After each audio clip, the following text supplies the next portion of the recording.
All right. Hello and welcome to the PGWP um, workshop. I'm going to walk through the whole PGWP application process. The PGWP is the Postgraduate Work Permit, and this video is for Niagara College students who are graduating and wish to learn how to apply through the IRCC portal. So what I'm going to do is uh, walk you through the timeline of when you can and cannot work and when you should be applying for your PGWP. And I'm going to show you the IRCC account, the document checklist, and the IMM 5710 form, which is the work permit application form. And I'll show you where to get it and everything like that.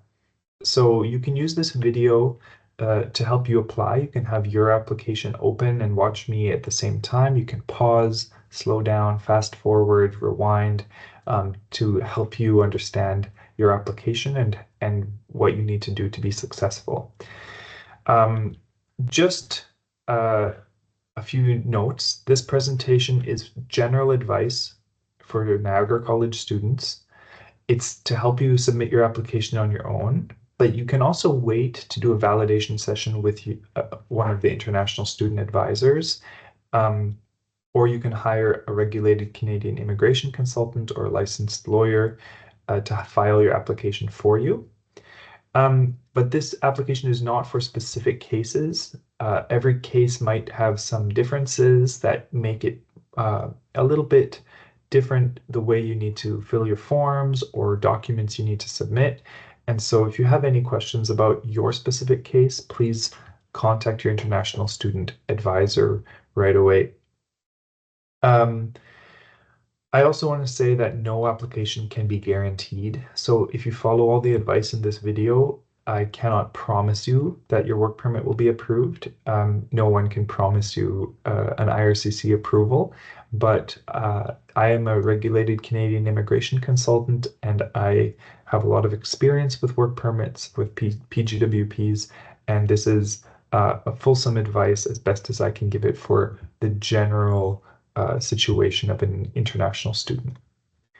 All right, let's jump into the timeline. So this timeline kind of shows you when you can work and when you should apply for your work permit. So during the semester, almost all students are allowed to work 24 hours per week. That is stated on your study permit, and if it's not, you should talk to your international student advisor. From the end of classes, some students think they need to stop working. You can actually keep working 24 hours per week until the date of your graduation. Now, the date of graduation is the date you receive your confirmation of graduation email. The laser pointer here. It's the day you receive your confirmation of graduation email. It's not the day of convocation, the ceremony where you walk across the stage. That's later on. But a few weeks after class, you get your confirmation of graduation email, and that's when you can download your COG, your confirmation of graduation, from your dashboard on your MyNC account and order your official transcript. On that day, you must stop working because you're considered graduated, you have the supporting documents, and we have verified that you've actually passed your courses and met the requirements for graduation. So you can work 24 hours a week until that day, and then you must stop working. So that is from the date of graduation until the application for the PGWP. After your application is submitted, you can actually start working again as long as you submitted it while you were in Canada with a valid study permit. Then you can work unlimited hours, but you must stop working if your PGWP is denied. So that's pretty rare. I don't predict that for the average Niagara College student. However, if it is denied, you must stop working. After receiving your PGWP, you can, of course, work unlimited hours anywhere in Canada until the expiry date of that work permit. So when to apply, first you have to apply it before your study permit expires if you are in Canada. And your study permit has an expiry date on it, but you also need to note that even if your study permit has an expiry date that's quite a few months after your graduation, your study permit becomes invalid automatically 90 days after graduation. So you need to apply within those first 3 months for sure if you're going to stay in Canada and start working after you've applied, as is shown in this step here. If you're going to apply from outside Canada, you have 180 days, which is almost 6 months. So if you need to go home for a few months, you can delay your application for a few months and then apply from outside of Canada. This presentation is for in-Canada applications. So if you're going to do an application from outside of Canada, this presentation might have some useful general information, but it's not going to cover the detailed process. The documents, as far as your Niagara College documents go, will be the same in any case. It's going to be your confirmation of graduation and your transcripts, and I'll go over those very soon. When to apply for the general student who wants to stay in Canada and work is applying for a PGWP immediately after receiving your graduation documents allows you to work continuously, because today I get my confirmation of graduation, which means I need to stop working. So maybe I need to stop working today. But if tonight I go home and I submit this application, then I can keep working tomorrow, because at that point I've already submitted the application. All right, so it's almost continuous if you apply immediately. If you need help with your application, you can meet with your ISA. However, you will need to stop working while you wait for a time slot. So if you're right around the time of graduation and this presentation doesn't answer all of your questions and you want someone to look over your documents, you're going to have to wait a little bit to meet us, because the end of term season is very busy and we can't see you right away for the purpose of PGWP applications. So in that case, you may have to stop working for a longer time if you're working 24 hours a week or less right now. Okay, I just wanted to mention one more thing. If at the date of graduation, you don't have a valid study permit, please speak with your ISA. And please, if you're watching this video before you've graduated, please check your study permit now. For example, if at the date of graduation or end of class, you are on maintained status and waiting for a study permit extension from having had a study permit that expired recently, then you should talk to your ISA. There's some different rules that apply to you. If your study permit will expire before you receive your confirmation of graduation, you should also talk to your ISA.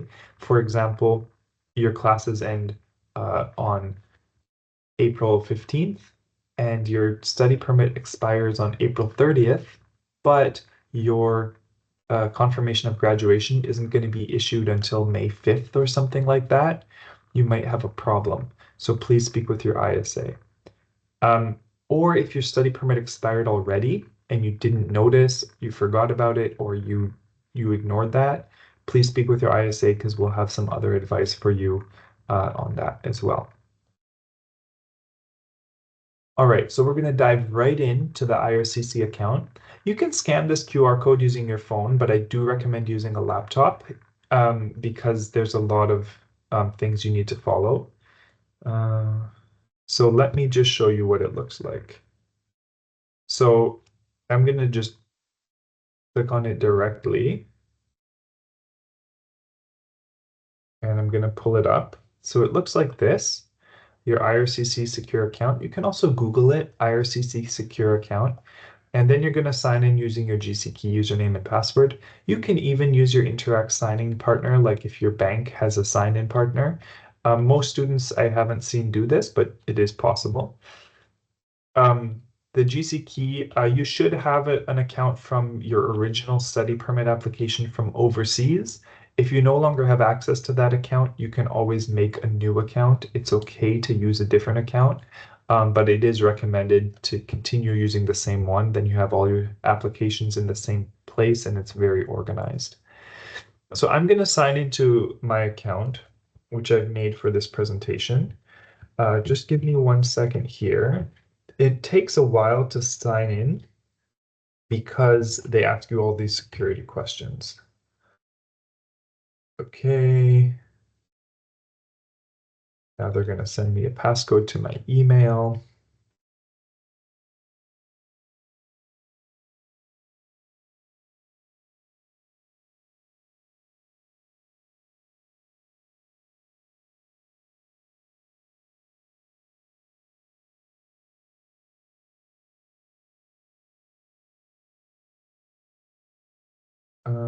Okay, here we go.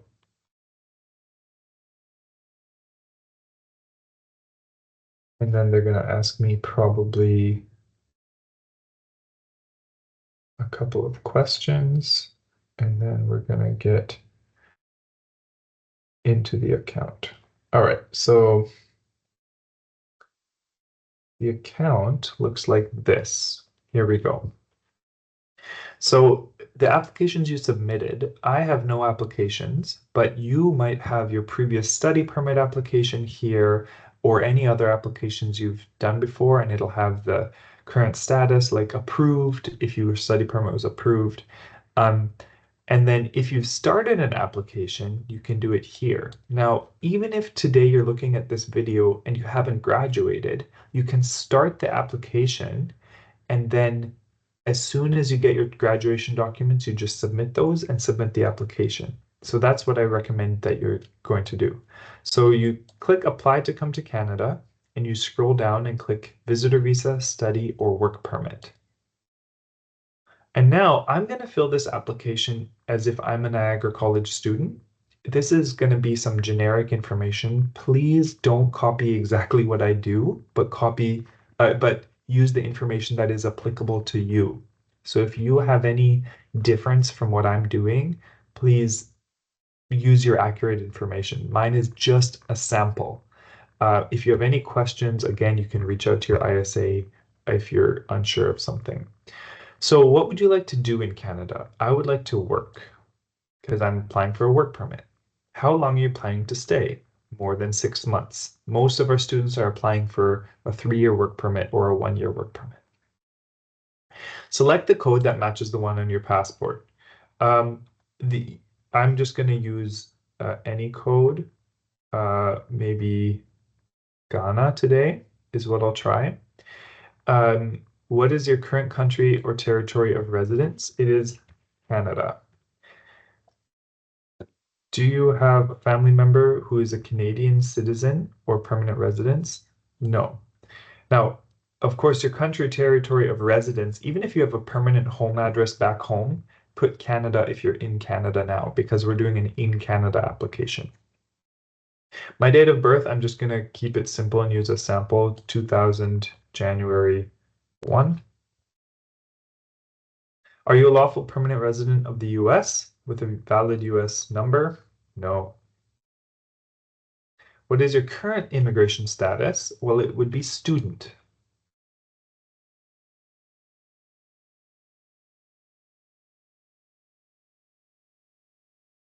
Do you plan to work on campus? No.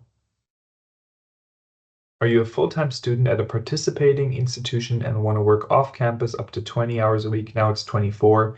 They haven't updated this question. And no, because we're talking about the work permit in the future, not your current situation. Have you recently graduated from a participating post-secondary institution for which your study permit was full-time, minimum of 8 months? Yes, this is the question that will get us our PGWP application. Is work an essential part of your studies? You can say no, even if you did have a co-op or something like that, because it's irrelevant to this application. Have you been told by IRCC that you are approved for in principle for permanent residence? No. Have you submitted a PR application? No. Do you have a written job offer? No. Even if you have a job offer, you can say no, because this application doesn't require one, and so you can just ignore that whole option because it's irrelevant for the PGWP. Now, if you're applying with a spouse, that's a different story, and that's not the purpose of this presentation. Do you have an official letter from your school that confirms you've completed your study program as well as your final transcript? We're saying yes to this question. Even if today, when you're watching this, you haven't graduated, you're making this application to be ready that on the day you get those documents, the confirmation of graduation and the transcript, you can submit them. So we're saying yes. What is your marital status? I'm applying as if I'm single. Of course, select what applies to you.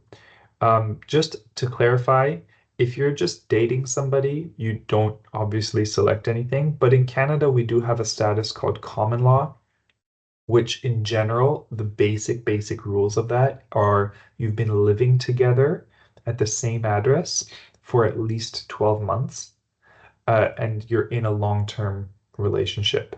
So it's not a roommate.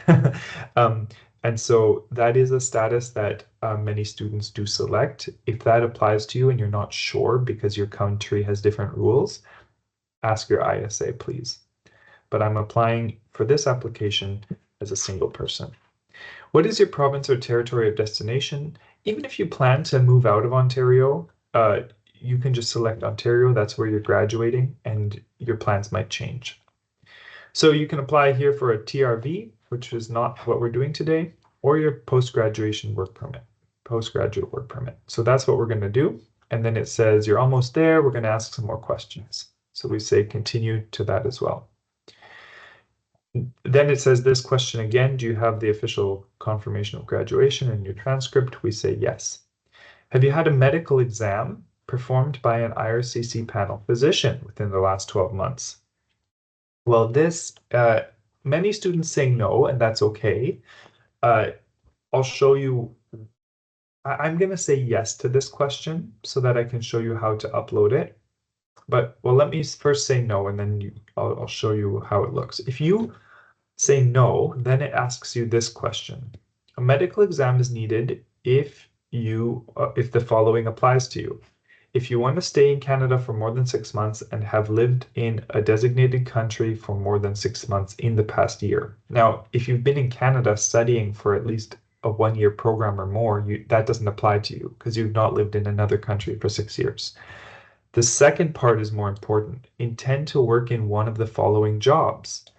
If you're into health sciences, clinical laboratory, patient attendant, medical student, medical elective or physician, teacher of primary, secondary schools or small children, domestic worker, in-home care giver, elderly, day nurse worker. So, and this is no matter what program you graduated from, even if you're graduating from a business program or a trades program, but you got a job in a long-term care home, so you're giving care to the elderly, you should get a medical exam, all right?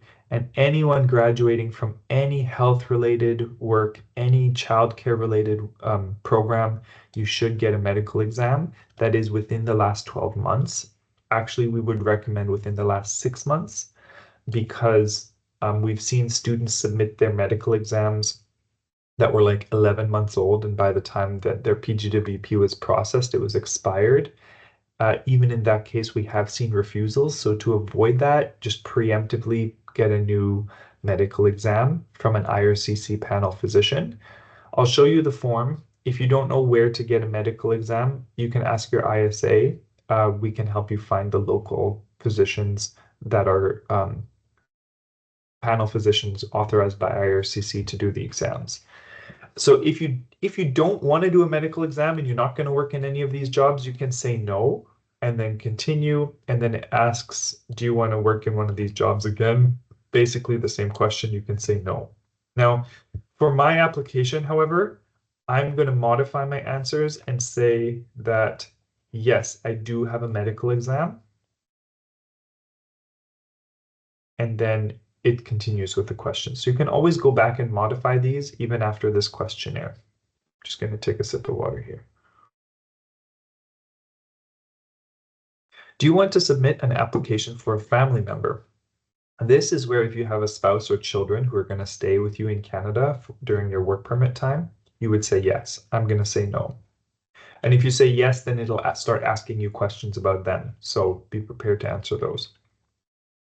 Are you giving someone else access to your application? I'm saying no, because you're not using an official representative or releasing your information to another person.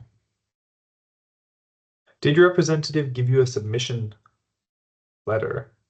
I thought I said no to that. Hold on. Oh, sorry, I selected the wrong answer. No. Okay. In the past 10 years, have you given your fingerprints? Most students would say yes, because you had to do that for your study permit. There are fees associated with this application. Will you be paying your fees? Yes. There are very, very few students who would be fee exempt. So almost everyone says yes. In fact, maybe no students are fee exempt. Are you able to make a digital copy of your documents with a scanner or camera? Yes, I have them all digitally. Will you be paying online? You need a Visa or debit. Visa, MasterCard, American Express, and all of these, JCB, China Union, or a Visa debit or debit MasterCard. So most Canadian banks, if you have your debit card, you can use that debit. You can review your answers. You can click the little pencil to edit any of your answers if you made a mistake. For example, if you change your mind and you want to change the medical exam to yes or no, depending on your situation, you can do that. These questions, and then there's one more page. It just has general information. You can read it at your leisure. Then you click next and it goes to the document questions. The document checklist. The questions, they influence the checklist. So here you can see that I need proof of an upfront medical exam. If I say, no, I don't want one of those jobs in the questionnaire, it will remove this line from this document checklist. So I don't need to submit one. But then my work permit is going to have a little requirement that says may not work in healthcare. Agriculture, I think, is a new one that's not on that questionnaire. So if you're in the horticulture, greenhouse programs, cannabis production, winery, you should get a medical, in my opinion, because we've seen now that they've started saying you cannot work in agriculture jobs without a medical exam. So really everyone should be getting a medical, except for maybe, you know, business students who are working in more office jobs. And a lot of trade students don't need one either. But it's totally up to you. You always may include one. So these are all of the application documents that you need. Okay, so I've now walked through the GC Key account. Let me go back to the PowerPoint. Here's the checklist. You can see it corresponds to that document checklist on the website. We can print this checklist out. It has just a little bit more information on how to get your confirmation of graduation. You can find them on your dashboard, your graduation letter, which is your COG, your recent transcript. You can access it via the portal. You have to click request transcript, and there's a bunch of instructions for how to access your transcript. I will go through all these documents one by one, so I'm not going to spend too much time on this checklist right now. The first document I want to look into, I'm going to move my video here, is the confirmation of graduation. It looks like this on the right side of my page, and I'll show you like a PDF paper as well in a minute. And it looks like this. It has a signature down here, so it is an official Niagara College document that you can use for your IRCC account. And then we have the transcript. This is the kind of main page of a transcript. You can see this student graduated, and it says graduate of here at the top, 2023 fall, hospitality and tourism management. Now, yours should say graduate of, and then your program to be the final transcript. Because if you ordered it before you graduated, it's not your final transcript if it doesn't say that. So we really recommend waiting till the confirmation of graduation is out to order this transcript to be your final transcript. And then we have the IMM 5710 form. Okay, so let me go back, and then this is where we put everything. So as you can see, here's the transcript. You upload it here. Completion of studies letter is your COG, passport photo, medical exam, and application. And one thing that's not mentioned here, which, do I have it in my presentation? No, it's your English results. Very, very, very, very important. So there's no spot here to upload it, so you upload it in the client information. I'm going to go through the application, so just hang tight. I'll show you how to do everything. So let's start from the top, the application form. So I'm going to click here, and if I click there, it opens a new page, and then I click here, and to download the form. So I'm going to put it into my folder. Now let me pause here and say, please organize your files. So on my desktop, I have a folder called PGWP application. In it, I have a folder called Jeremy. It's my documents, and I've saved everything in one folder. I don't have duplicates. So I'm not gonna make a mistake by uploading the wrong document that I downloaded 2 months ago, so it's outdated. I got all the new ones. They're in this folder. Please, please, please stay organized. I have seen students submit the wrong document by accident, and it makes a big mistake in their application. So stay organized so nothing is wrong here. So I'm saving the IMM 5710E form in my folder. Most computers save it automatically to your downloads folder, then just move it to whatever folder you're organizing for yourself. I can close this now. Now I'm back here. So I'm going to open my folder, which I have opened here. Go to my application. And then here it is. And I'm going to open this. Okay, so this is an old one that I made in March. I'm going to delete that so I don't have duplicate documents. And now I'm going to go into the folder, into the file. Now note that when I open this, it takes a minute to open. My preview bar says, please wait. It doesn't show a preview because these are very specific PDF files that can only be opened with Adobe Reader. So please download onto your computer Adobe Reader. This is another reason you cannot do this on your phone. Maybe Adobe Reader is available on the phone now, I don't know. But I recommend using a computer. So this is the form. It's similar to many IRCC forms in its layout and style. I'm going to zoom in so it's easy to see in the video. So your application to change conditions, extend my stay, or remain in Canada as a worker. It's the In Canada Worker application form. So let me go through it all. So first of all, I have my UCI number. Where do I see my UCI number? I can see it on any immigration document. So here's my visa, for example, my hypothetical visa, and it's all blurred out. But I can see it on my study permit, anywhere that you've submitted an application before. Your UCI never changes. It's your unique client identifier for IRCC, and it never changes. Most of them start with 11. Some of them don't, but most of them start with 11 and then a bunch of numbers. So I'm going to say 987654321. Okay, that's my UCI for today. It's just a sample. I want service in English. I'm applying for one or more of the following. So I'm going to say apply for a work permit for the first time or with a new employer. Okay. Then we go into personal details. So my family name is Birkenstock and my given name is Jeremy. And if I have multiple given names, then you write them all as they appear in your passport. Now, some students only have one name in their passport, either in their family name spot or in their given name spot. If it's in the given name slot and that's your only name, then please put it all into the family name place here, because this one has an asterisk, meaning it's a required field. This one has nothing.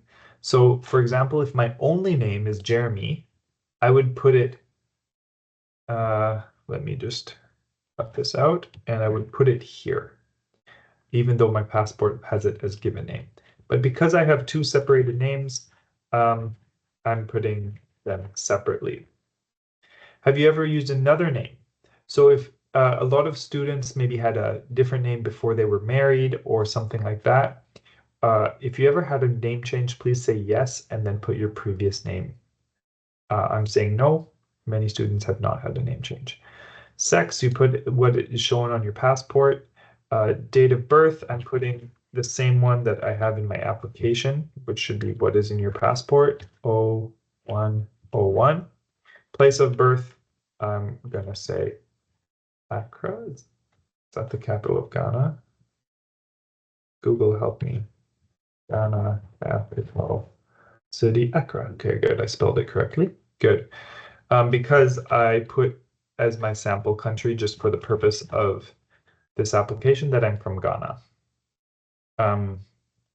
Citizenship is Ghana. Okay. Country or territory of residence. So currently you're in Canada, so you should put that. So currently I'm a student in Canada. And then for the from and to date, I would put the date of my original entry into Canada as a student to when my study permit is expiring. So most of us, that would be the issue and expiry date of our study permit. If you've had multiple study permits, I would go to the first study permit, take the issue date of that one, and then to the expiry date of your most recent one. So if I'm graduating in, let's say, August 2025, I've been here for 2 years, so I probably started in January 2024. So I arrived in January, May, break, January, May. Yeah. So January, maybe I arrived on January 2nd, 2020. Oops, that's the wrong date. We're going to say 2024, January 2nd. And then my study permit is, if I'm graduating August 2025, oftentimes it expires in November. But please I'm making these dates up. Please check your study permit and put the dates that are listed there. Don't make up any dates. Previous countries or territories of residence. If in the past 5 years you've lived in any country or territory other than your country of citizenship and your current country, meaning Canada, for more than 6 months. So I'm going to say yes, just as an example. Some students maybe lived in another country. I'm going to say I lived in Kenya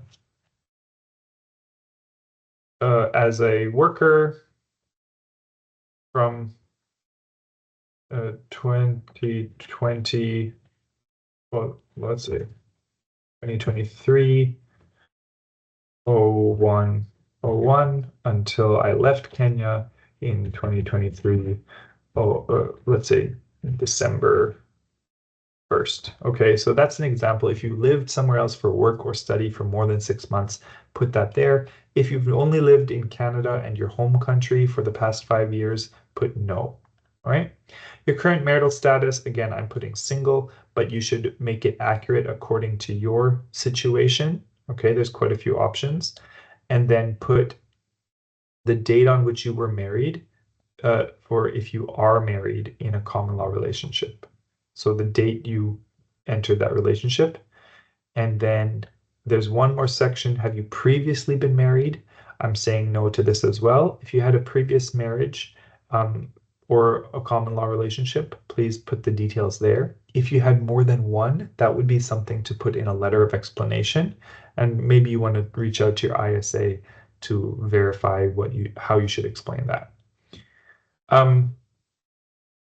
Languages, I'm going to put my native tongue is, well, I'm just going to say English, but you should put yours. Yes, I can communicate in English. If you can speak French, put both. Have you taken a test? I'm going to say yes. Everyone should have a test from an agency because you need it for your PGWP, and I'm going to cover that in a minute.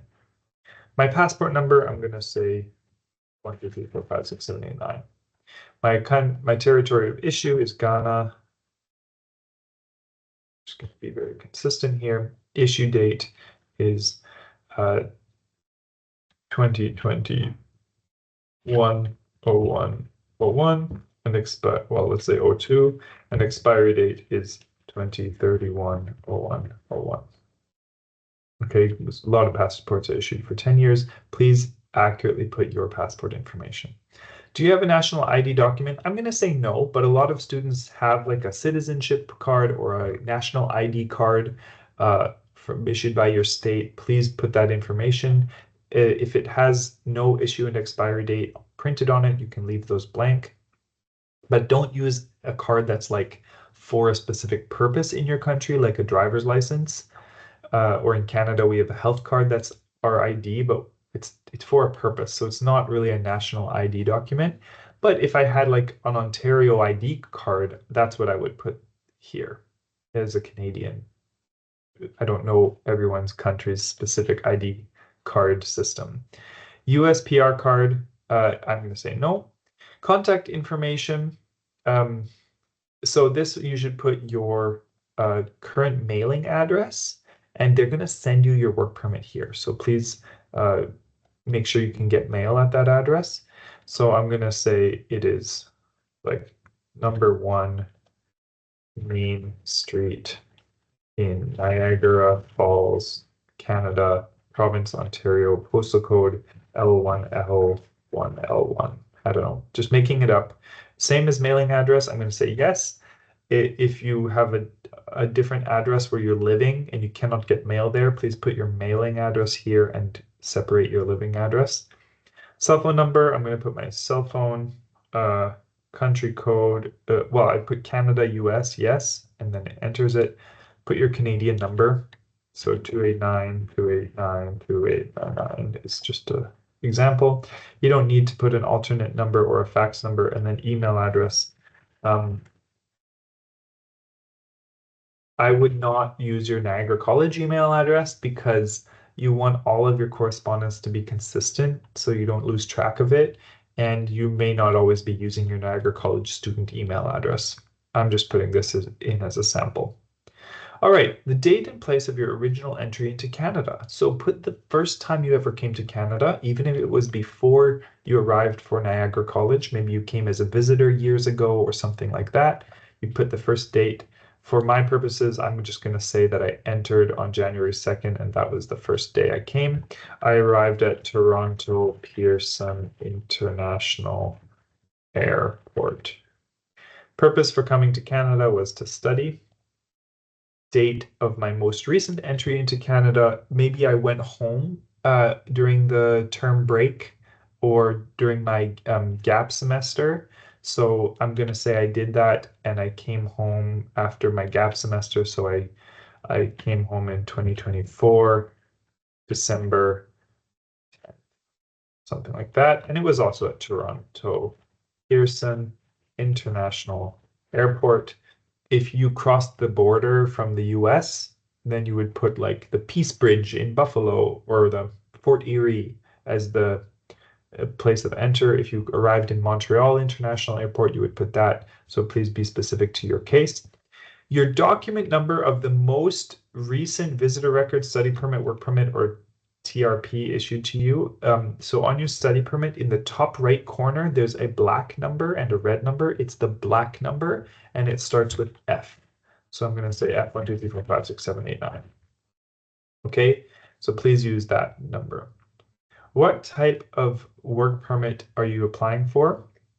There's a PGWP. Now, if I say PGWP, I can skip questions 2 to 7 because it's all about the employer. But you don't need a specific employer to get a PGWP, so you can leave all that blank. Okay, have you been issued a certificate under the PNP? No, I have not. Have you had any post-secondary education? Everyone should say yes to this because you're graduating from Niagara College. Now, it says the details of your highest level of post-secondary education. If you're doing a diploma, certificate, or advanced diploma, a bachelor degree would be higher than that. So I would put, if you have a bachelor degree from back home already, put your bachelor degree. Or if you have a master's degree, it's higher than anything at Niagara College because our highest level is the graduate certificates. So just put the highest level of your study. I'm just going to say that my highest level was my current program. So from 2024, January, I studied office administration at Niagara College. I graduated in 2025. August was my last month in Niagara on the Lake. You can choose Welland if you're at the Welland campus in Canada. But as I said, if you're going to put your bachelor degree, then please put the information for that. And so it doesn't have to be in Canada, or if you have a master's degree or something like that. My employment. So this it says for your past 10 years, please give details of your employment. So you should do this even for jobs you had before you came to Canada. And even if you had more than 3 jobs, we recommend that you declare all of them for the last 10 years. So if I had 4 jobs in the last 10 years, I would put the 4th job and the 5th and the 6th going back in time in a letter of explanation. And I'll give you a very, very quick example of that. So from like maybe currently I'm working part-time at Tim Hortons. So from 2024 December, and then I'm a team member at Tim Hortons in, oh, and I'm going to leave 2 blank because I'm still working there. Or you could say that if maybe I am stopping working because I have to quit working when I get my confirmation of graduation. So I'm going to say until August or so 2025. When I'm graduating, that is when I worked at Tim Hortons in Niagara Falls, Canada, and Ontario. Okay, so I'm gonna fill a few more of these just with random dates, maybe before that from 2024. When I arrived in Canada, immediately somehow I got an amazing job at salesperson at Roots until I got my Tim Hortons job in December. So until December, and it was in Niagara on the lake at the outlet in Canada, Ontario. And before I came to Canada well, I was in Kenya apparently working. So from 2023-01, I was a UN delegate in United Nations. I'm just making this up. Till 2023 December in Nairobi, Kenya. Okay, before that, that's not 10 years ago. So before that, since 2015 until that day, maybe I had a bunch of other jobs. Okay, so that is what I'd put in a letter of explanation. And I'll show you that in a minute, just a very brief example. The background information section, this is very important. It's kind of your background, the beginnings of your background checks with IRCC. So you really want to make sure you're telling the truth here because these questions impact your eligibility. And if you don't tell the truth, whether intentional or by accident, you can be found to be misrepresenting, which could be true of a lot of things when you apply to anything. It's not just these questions, but I just want to clarify that these questions are very important. And if you're found to be misrepresenting, like lying in any application to IRCC or withholding very important information, then you can be found to be inadmissible to Canada for 5 years. So you don't want to be banned from Canada for 5 years. So please be very truthful. Most students say no to most of these questions. Have you or your family member had tuberculosis of the lungs? I'm going to say no. Of course, to all of these, when I'm saying no, please say yes if it applies to you. And please talk to your ISA if you think you need to say yes to these questions. And if you think it could be a problem or you need to explain yourself, please talk to your ISA. Do you have a physical or mental disorder that would require social services other than medication during your stay in Canada? I'm saying no. And then I don't need to explain anything in this blank. So the box is always to explain if you say yes to any question. Have you ever remained beyond the validity of your status, attended school without authorization or worked without authorization? No. Some students say yes to this because they let their study permit expire halfway through their studies and they had to restore their status, or they were working like 40 hours a week for the first few months because they didn't realize they were only allowed to work 24 hours per week. You say yes and you explain yourself. And you can also do that in a letter of explanation. If you have a lot to explain, you can say see letter of explanation. And in that case, I do recommend reaching out to your ISA to review your situation.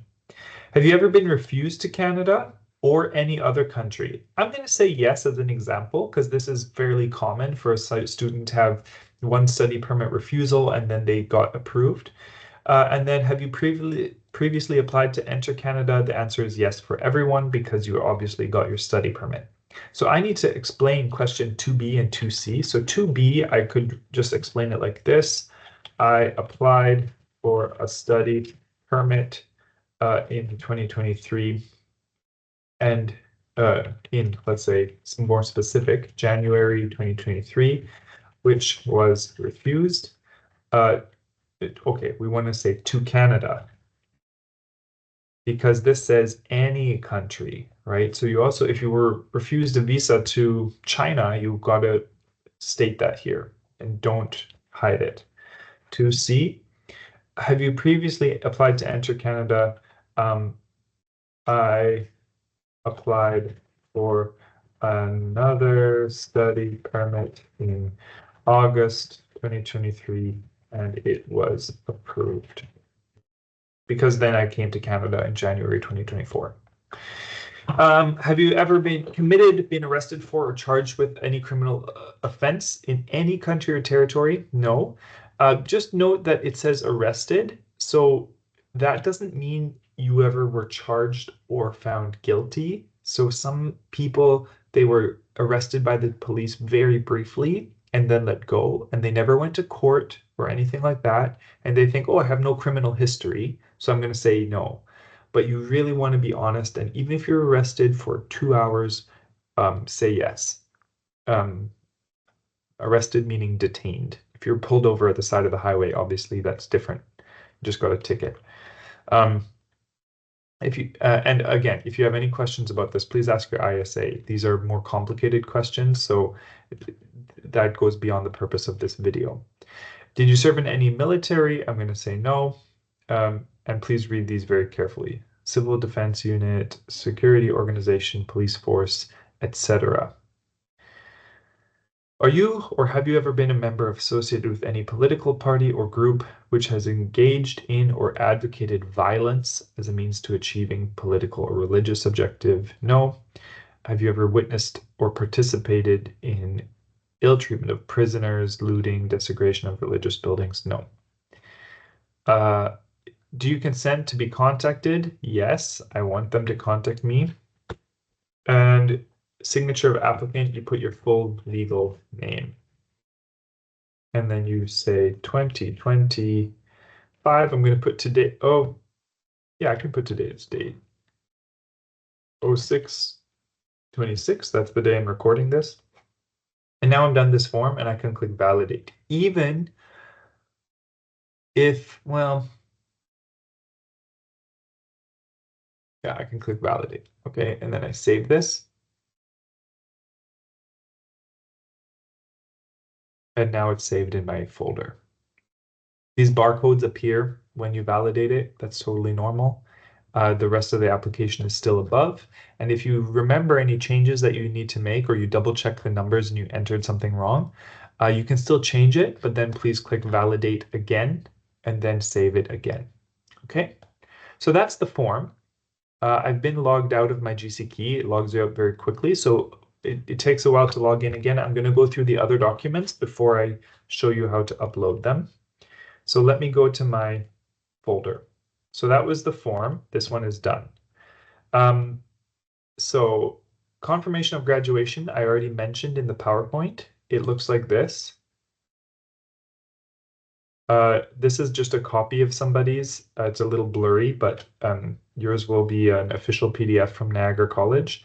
It has an issue date, which is generally, in general, that's your date of graduation when this was confirmed and your date you need to have stopped working. And that would be the same as the program date. Actually, this is the program completed date. That's the official date. Program length is stated as 2 years for the office admin program. So that would make you eligible for a 3-year work permit. This program is now not on the PGWP list, but if you're graduating, having started it in 2024, then you would still be eligible.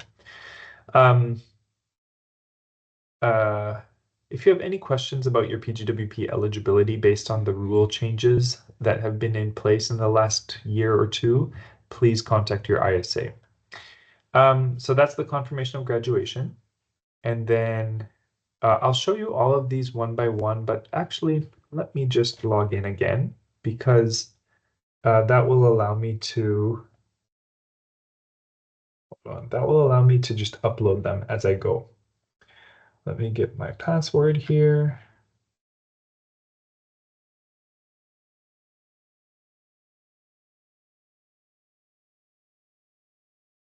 Log in.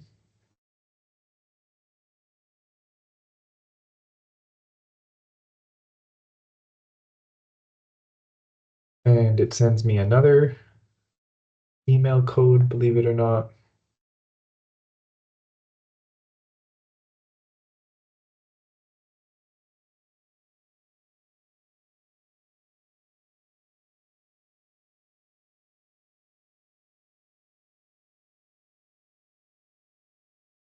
Here we go, got the code. Log in.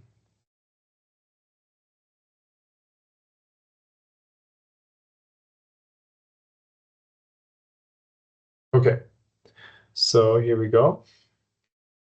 So now I was logged out and I logged back in. Now you can see that my application is in this section, continue an application, and I can click continue and it'll take me to the answers I did and I can still change those. And then I click continue again and continue again. And now I'm here. So I can now go ahead and upload this file, which is in my PGWP, this one, which I have validated and open. There, success. So now I return to my documents and this has turned green, it's done.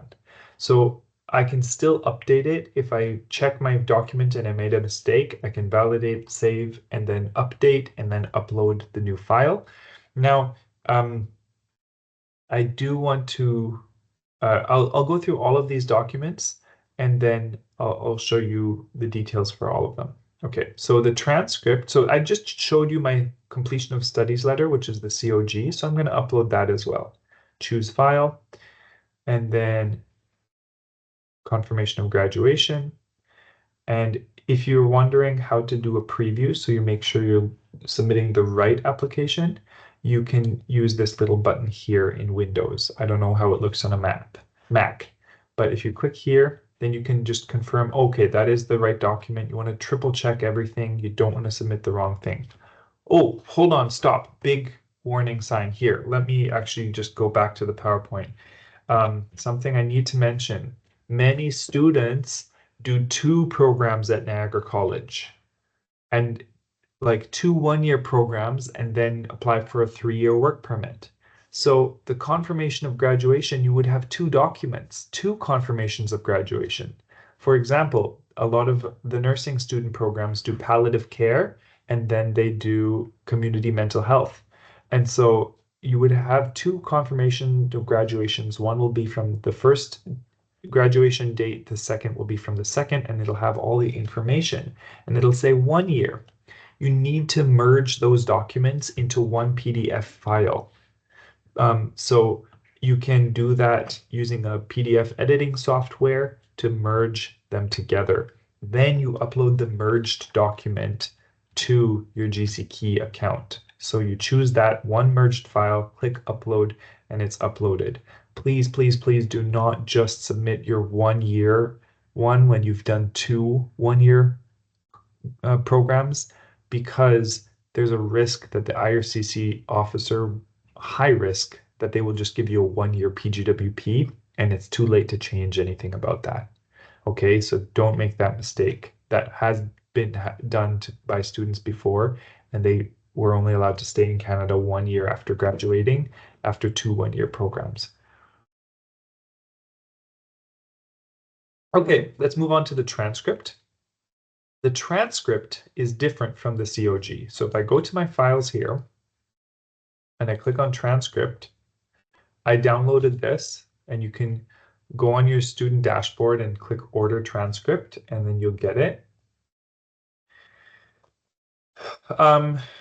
So the transcript is different from the COG because it will have all of your classes that you ever did at Niagara College, even the ones you failed, even ones from your previous program. So if you did 2 programs, you only need to download your transcript once. After you graduated the final program, it'll be updated with everything. It'll say graduate of, and then it'll have 2 programs there. It'll say, palliative care in 2024 fall or something, and then it'll say community mental health multidiscipline 2025 fall, for example. And it'll have all the grades for all of them sorted by the timeline of when you took all the classes. There's also going to be 2 more pages on the top and the bottom that are like PDF secure document explanation pages. You should include everything. Don't change anything about those pages, okay? I'm actually not going to upload this just now, and I shouldn't have uploaded this because if you're watching this video before you graduated, then you're not going to have those 2 documents. You can fill the form as if you have graduated. You can fill this application as if you've graduated. You can upload everything else, but you don't yet have these 2. So once you graduate, then you download those 2 documents, and that's the only thing you have left. You upload them, you click submit, and on you go. So let me do the other documents first. Can I just remove this? No, I can't. Okay, so that's there already. So passport, upload file, choose file. Your passport, if I look at the little question mark here, it says a passport with the page that shows your birth date, oops, and country of origin. So the home page with your face on it, and any pages with stamps, visas, or markings. So from all the countries in your passport, if you've traveled to more than one country, every stamp, every visa you have on any page, you have to scan it and include it in the PDF file. So for example, in my sample passport, I got a sample Indian passport. It's not Ghanaian, so now this is inconsistent with my hypothetical story. But this, I would have this, and then I would also have this one. Hopefully a better copy without my finger in it, but this is just a sample. And then it would have my visa. But also, I lived in Nairobi, Kenya for a year, so I have to have any stamp I got at the border when I entered Kenya. You know what I mean? All of those I have to have. This one just has the Canadian one. If you only entered Canada, then you just need that one page from Canada. Now, you don't need to do it with an old passport. So if you have an old passport with like 20 pages full of stamps because you've traveled a lot, you don't need to include it, just from your current passport. You may want to include those pages if you want to, but you don't have to. Just your current passport is all that's necessary. So I'm going to choose file. I'm going to do my passport. It's well labeled in my folder. I'm going to double check it with the preview pane and submit. I cannot, just for your information, the IMM 5710, you cannot double check it with the preview pane. It only opens in Adobe, but my other files I can double check that I have all the pages and upload.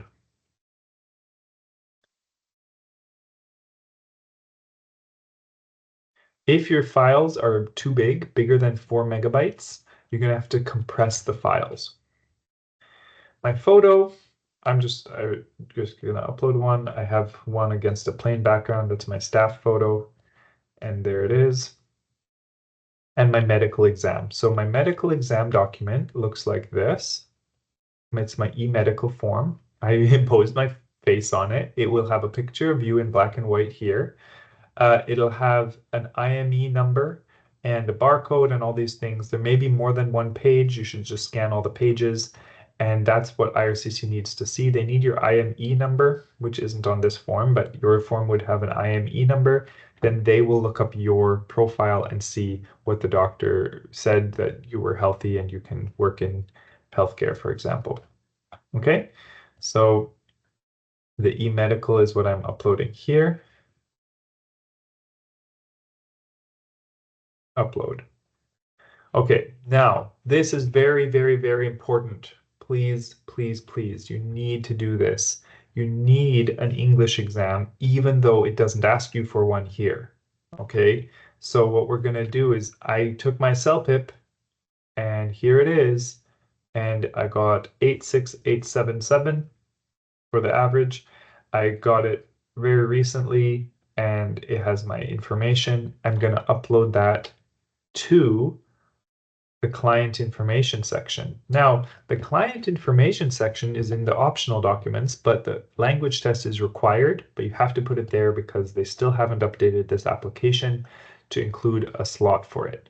Now, very important is that you, if you have other things you need to include, like a letter of explanation, then you need to merge them all into one PDF and then upload it. So as a sample, I just threw this together. It's really not a good example, but I have my letter of explanation and I say just a little intro and then any additional information relevant to your situation. So in addition to the work experience listed on my application form, I've had these positions within the last 10 years. Well, from 2014 to 2017, I was a cook in Tim Hortons in New York, USA. Okay. And then from like all the jobs I've had from since 2015, because I'm making this video in 2025, 10 years I need to include, including the one from Kenya that I put in my, oh, not the one from Kenya, because that's in the form, but anything that didn't fit into the form, I can put in with the details that were in the form. Okay. I also mentioned, please see my English test results attached to this letter. And then underneath I have my IELTS, which isn't the CELPIP, but whatever you took, the IELTS general, not academic, has to be IELTS general. This is very important. I had a student recently take the academic one. He had to go retake the test. General training, okay? And then the CELPIP would be acceptable as well, or the PTE exam, the PTE general one. So she also passed everything above level 5, which is what you need for college studies. Apart from bachelor programs, you need level 7 in everything. So, so this is just a sample. So I've attached it. I got this off the internet. This is not one of our students. And so that's what I would do if I have to include a letter of explanation. If you don't have previous work experience or anything else that you really need to add in a letter of explanation, it's very straightforward. And you did a 2-year program, there's nothing more to explain about it. Then I would say that it's not necessary to include a letter of explanation. So you could just add your English results there. But so what I'm going to do here, upload file, my LOE and my IELTS. I recommend making your LOE a little bit more professional and fleshed out. This was just a quick sample. So LOE stands for letter of explanation in this case. Okay, so you must include your IELTS. It's not an option, or CELPIP or PGE. You don't do this document. This is also a bit of a application issue. They should just remove this. You cannot do this with this application in Canada. So now I've done everything. You can notice my transcript is still not provided because I'm putting myself in our students' shoes. Maybe you haven't graduated yet, but you're working on this so that on the day of graduation, you're well prepared. You've uploaded all your documents, and then on the day of graduation, when you get the email that says, congratulations, we've processed your graduation, you go to your dashboard and download your COG, and you click order transcript, and then you get an email from MyCreds, and there's a whole process. You can see the instructions for that online. Then when you download that PDF, and it costs $3 to pay for the MyCreds document, then you download it, and then you upload it on the day of when you get it. And so I'm uploading my transcript here. Open, upload. Now all my documents are submitted. Okay, just a couple notes here. In this application, I can click exit at any time if I want to stop and come back to it, as long as you have 60 days from the day you make it to complete the application. All details and documents you have uploaded have been saved. So I click continue, and then I'm back on my home page. This application is still there. It says how many days I have left to submit it before the application deletes itself on this page. And I click continue. I can change my answers if I want to do my medical or something like that, or add a family member, like a child or a spouse. I won't cover that in this video, but you can edit your answers to add them with your application. And then here we have all my forms. And then if I hadn't uploaded this yet, then I could upload it. And then I click next. These are the fees I'm going to have to pay. And this is where I'm going to stop, because I'm not going to sign my name that I want to submit this, because this is just a fake application that I'm doing as a sample. But you need to go through this, agree to the privacy notice. You click I agree, you sign your name, and this should be your passport name, okay? This is also an important signature. It's an official signature spot. So if you just put like your nickname, like my nickname is Bob Burke or something, like that's not my real name. That's not going to be official. And then there's the security question. These are going to be the same as your account security questions. They're not new, so you need to enter them according to your account login information. All right, and then I click sign, and then there's like 1 or 2 more pages where you have to click transmit and pay, and then you get your credit card or debit card information and enter it and pay. And then when that is done, it will appear here in the view your applications you have submitted already in this section. And then you will be able to access it. Any messages that IRCC sends you will show up here as like unread. And so I always recommend for students, after you've submitted it, check your account once a week in case you missed an email or it went to your spam folder or was deleted by accident. Check your account for messages. If IRCC needs supporting documentation, they usually give 7 days, sometimes a little less or a little more, for you to submit that documentation. So they might need some kind of further proof that you were a legitimate student. That's quite rare for the PGWP. It's actually very rare. So most likely you'll just be waiting for a few months, and then you'll get a confirmation that they've checked your biometrics, and then you'll get an approval. But anything can happen. If you hear anything back from IRCC that's not just the approval, please feel free to reach out to your ISA. But once at that time you're no longer a student, if you have a bigger issue with a PGWP refusal that's beyond what we can advise on, because we've given you everything you need, the Niagara College documents and such, you may need to hire an immigration consultant or a lawyer to help you with your case. But please feel free to reach out with us. We love to hear from students when they've been approved for a work permit or if they've had any complications. It really helps us with our experience in helping future students. Please feel free to reach out. And that's it. So then I'm going to log out here. I'll just minimize this for now. And that's the whole application. The PGWP application for most students is quite straightforward. It doesn't usually require much explanation or further documentation. So I think most of our students can be confident in doing it themselves using this guide. But if you have any questions, reach out to your ISA, or you can email isa@niagaracollege.ca and it'll be directed to your ISA. With any questions or concerns about your application. All right, that's everything for this presentation.